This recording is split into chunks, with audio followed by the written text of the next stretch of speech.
associatif s'est accru et a permis aux Maliens de l'extérieur la mise en place d'une chaîne de solidarité avec leur zone d'origine dans les domaines économiques, sociaux, culturels et même politiques, en partenariat avec les collectivités locales de leur pays d'accueil et ce, bien avant l'avènement de la décentralisation au Mali, de nouvelles méthodes d'organisation émergent avec les jumelages.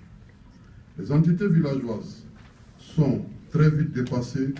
au profit du cadre territorial. Alors que la migration constitue un problème récurrent de nos jours, elle propulse le co-développement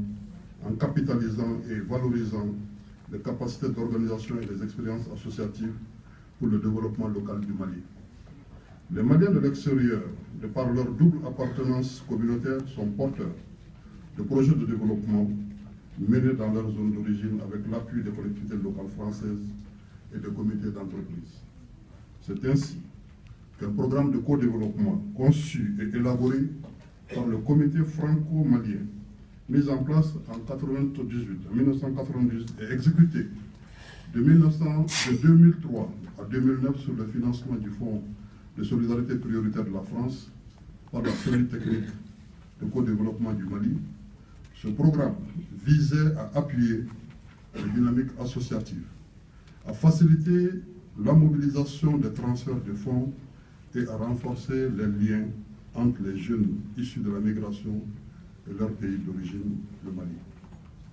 Le projet d'appui au co-développement est ensuite élargi à la diaspora malienne, notamment dans les pays de l'Union européenne, de la communauté des États de l'Afrique de l'Ouest, CEDEAO, et de la communauté économique des États de l'Afrique de l'Est et centrale, CEMAC. Le volet migration et développement est exécuté au Mali depuis 2009